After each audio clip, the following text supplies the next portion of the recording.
Hello and welcome to Anime Animosity. And it's the second week of the summer 2021 season. And that means more episodes have come out. So, let's get right into talking about them, shall we? I think we shall. So, first up this week we have seirei gensouki.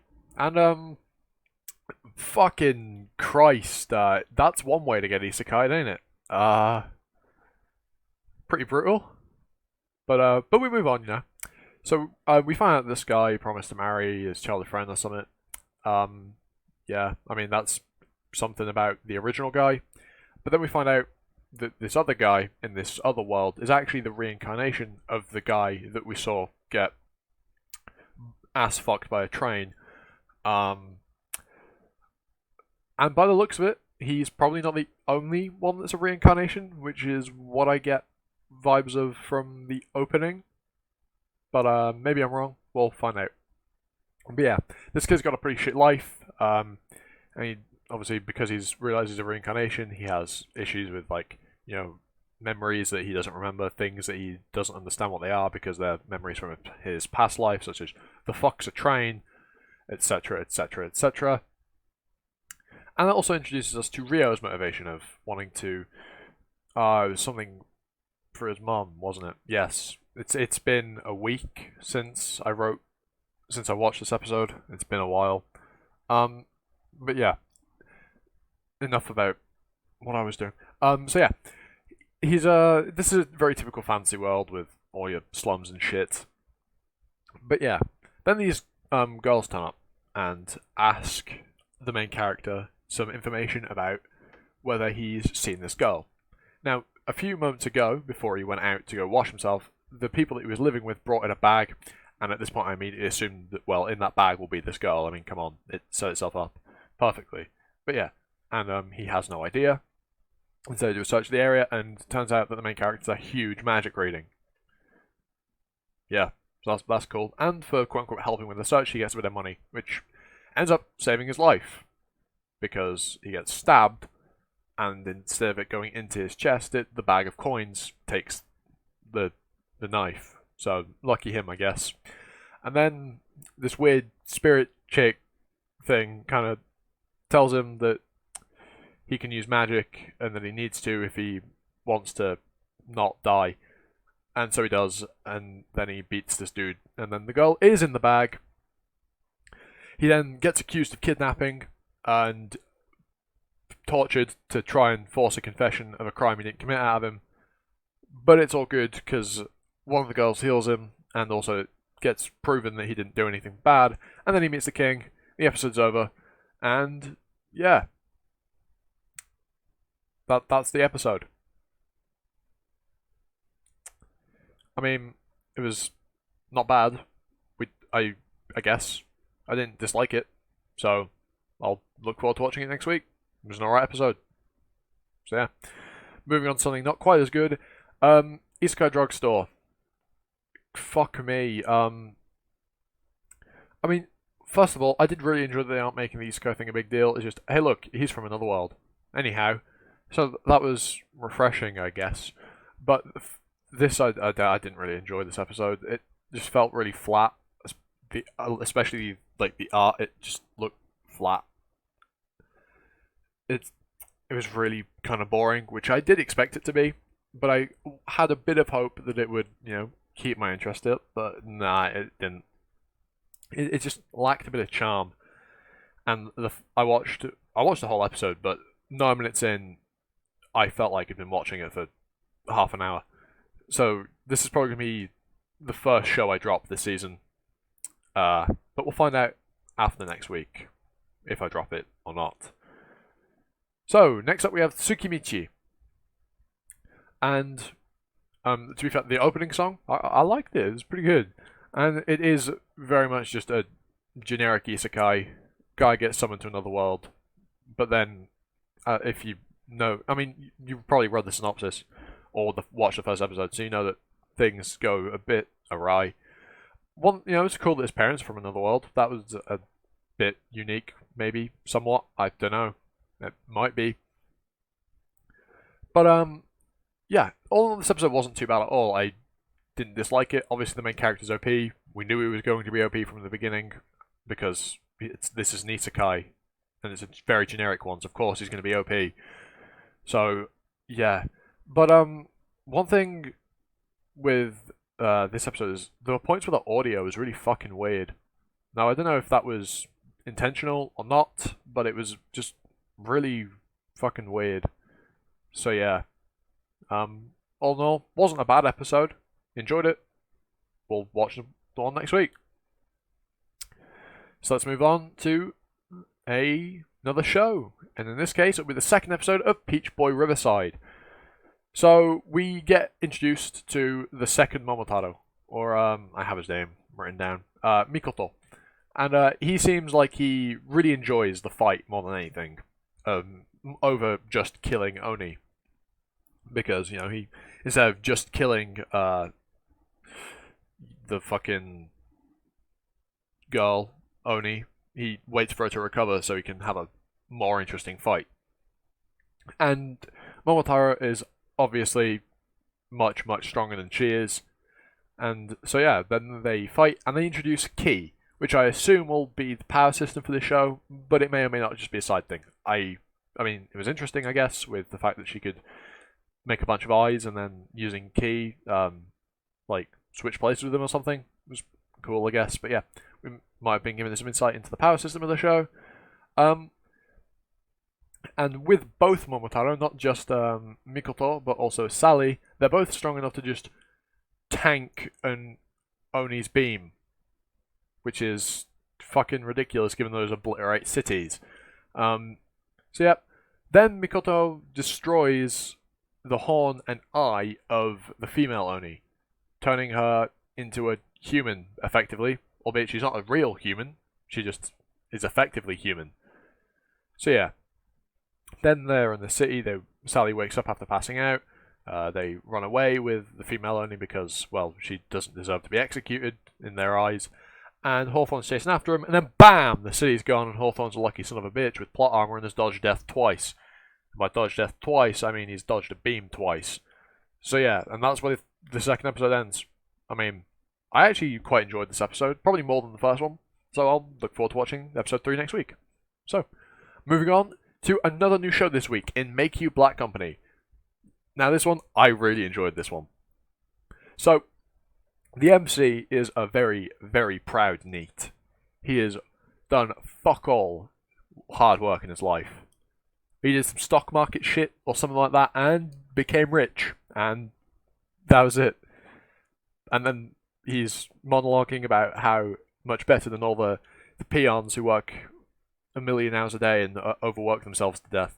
And then all of a sudden, a portal opens up beneath him, and he falls into another world. Quite ironic that in that other world, he is now effectively, he's barely getting paid, and he's working extensive overtime as a miner. Ironic, isn't it? Ironic. Instead of saying it, I could have just put the clip in, but that'll do. Where was I? Oh yes. So, the world he's in and the working environment is a lot like Japan's of, put work before yourself, So this could turn into a social commentary, perhaps, or it might already be one. Just thought that was an interesting thing. Also, this man is in so much debt. Like, holy fuck is he in debt. And I'll mention this now because it's relevant to what I was watching at the time. Again, same like last time, just a bunch of notes with stuff that I made while watching the episode. I really like this modernized isekai world, Heroes have already sorted out all the demons and shit, so now, we might as well take advantage of the materials in the dungeons. So let's get to fucking work, shall we, boys? So I really like this different spin on the isekai world. It's actually quite a refreshing thing. How many times have I said, yes, refreshing in context to an isekai? But yeah.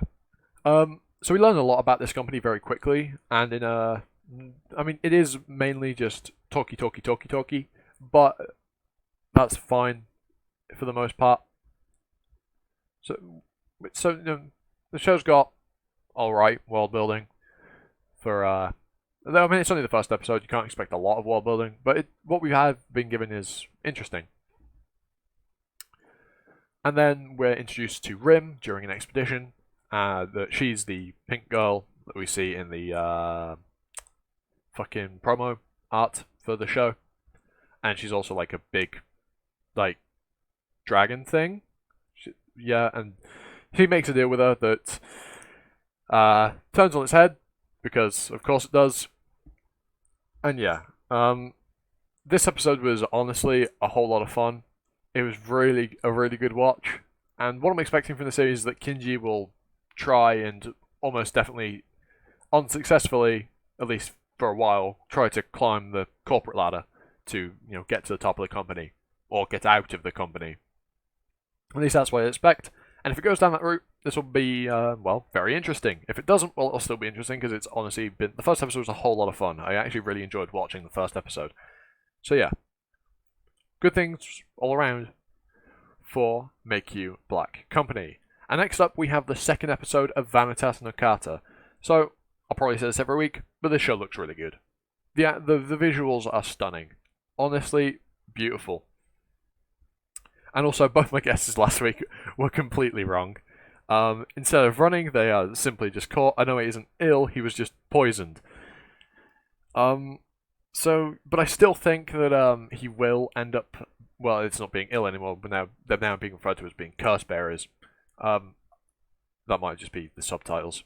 But I do still expect that Noah will end up like that, if it's possible for him to end up like that, but I'm not giving up on that idea. So yeah, another thing this episode, fantastic camera work. Animosity stumble. Fantastic camera work again. Really good. Same with the music as well. The direction the show has is fantastic. It's really well done. Also, we get some exposition on the integration of vampires with modern society, modern quote unquote society in the world, which I found really interesting. And we get insight on how the world functions. The highlight of this episode for me was probably the argument scene with the fucking guy and Vanitas. I found that fantastic, and No Way flips his shit as well. That scene was fucking incredible, because we also get insight on Noe's past while it's going on as well. So yeah. Now, this episode was a lot better, in my opinion, than last episode. Not that last episode was bad, I just think this episode was better. I really enjoyed this episode with everything that happened, especially toward the end. I won't mention that in case, I mean, I know I'm talking a lot about other shows, but given that we're getting into second episodes, I don't really want to spoil too much past the first episode in these reviews. But yeah, I'm really looking forward to the next episode of Vanitas no Carte. Okay, next up, the shit show continues with Kanojo more Kanojo. Oh boy. So the episode begins with Saki having a low-key meltdown. I don't blame her, and it continues to be proven that the main character has no fucking common sense, like, at all. And also, seemingly neither does Nagisa. Like, what does she think's great about this relationship? Fuck me. Honestly, all these characters are fucking stupid. Like, they really just are. And oh boy, can I not wait to see how this gets progressively more and more messed up and fucked as things go on. And I can't wait to see it all fall apart, if it does, but it probably won't, given that this is a fictional story where everybody seems to be consensual and fully involved in the quote-unquote spice that's happening. Okay, continuing on to probably my favourite show this season so far, in Bokutachi no Remake, with its second episode. So, more uni life. Honestly, the slice of life in the show is fantastic. I absolutely love it. And, it turns out that our main character, our boy Kyoya, has a severe case of what I like to call LSD, or Lucky Skeve disorder. If you don't know what that is, it's just you know, haha, accidental etchy. Well, not etchy, but copping a feel without committing a crime. You know, it's an accident, you know? Although that wouldn't pass in the real world. Anyhow, that's enough social commentary. Where was I? Oh, yes. So we also get some... So this episode we get background on why Nana and Shinoaki chose to go to the art school. Some nice character... Well, not really character development, but... Well, it is. Yeah, I enjoyed it. Buzzwords about character development and world building and other such bullshit that everybody says in reviews. You get the gist. Now, because of Kyoya knowing things from the future, he inadvertently steals one of the Tsureyuki's ideas, which leads to a very interesting, albeit very short, conflict. And honestly, I think this was the highlight of the episode for me. The tension of this scene was brilliant. I absolutely loved it. And I hope we get more of this in the future, because honestly, that was the peak of the episode. And yeah, I am really looking forward to more Bokutachi no remake next week. Well, next week, this week when you're watching this episode video. So yeah, I'm really looking forward to more Bokutachi no remake. As I said, probably my favourite show of the season. Okay, we're nearly done, and I'm managing to cram this in much less time than I did in last week's episode reviews. So, next up we have the second episode of Genjitsu Shugi. So, we find out the main character can use magic, that he can implant his consciousness into shit, and it'll do things for him. I mean, it literally only seems useful for things like filling out tax forms and committing tax evasion in the process. I mean, to be honest, I think I was too harsh on the show last week. I'm not really going to touch on much of what happened this episode, but if you look past the fact that the MC is for some reason an economic super genius, it's not that bad. So, yeah. I'll give this show a bit more credit than I gave it last week. Although that isn't much. But, you know, I'll give you a fair shot, Mr. Realist Hero, and we'll see how things play out from here. And finally, we have the second episode of Tantei wa mo shindeiru. Now, for me, this episode came out yesterday, and I watched it last night, and that was Sunday, the 11th, and I was a bit, you know, demotivated while watching it. If you don't know why, well, you can Google what happened on Sunday the 11th of this month. But I don't have much to say on this show because of that, other than the show actually really picked up my mood after being demotivated. So, you know, credit where credit's due, the show actually is really good. And I do really like the new girl that we were introduced to in Natsunagi Nagisa. Really good episode. Really enjoy it. We'll continue to watch it every week. And that brings this week's reviews to an end. Now you're probably wondering, well, I didn't talk about I'm Standing on 1 Million Lives, I'm not talking about Tokyo Revengers, which I didn't last week, and I'm also not talking about Slime Isekai. Why is that? Well, I just don't feel like reviewing second seasons, and Tokyo Revengers, I don't really want to start reviewing 14 episodes in. Well, it would have been 13 if I'd done it last week. So those three shows, at least those three shows, are ones I will not be reviewing. There are also shows that I'm watching this season that I'm not reviewing because I don't want to review everything. Just things that I feel like reviewing, I guess. If anything big happens in Slime, Tokyo Revengers, well, other than Tokyo Revengers, if anything big happens in Slime or I'm Standing on 1 Million Lives, I'll talk about it in one of these. But other than that, no, not really. Also, can we talk about how high of a mouse score Slime got after one episode? Good shit right there. But yeah, that's all I've got to say for this week's reviews. If you enjoyed, leave a like, perhaps even subscribe and hit the bell if you really want to stick around. And with all that said, I've been Animosity, you've been you, and I hope to see you all next time for another video. Ta-ta for now.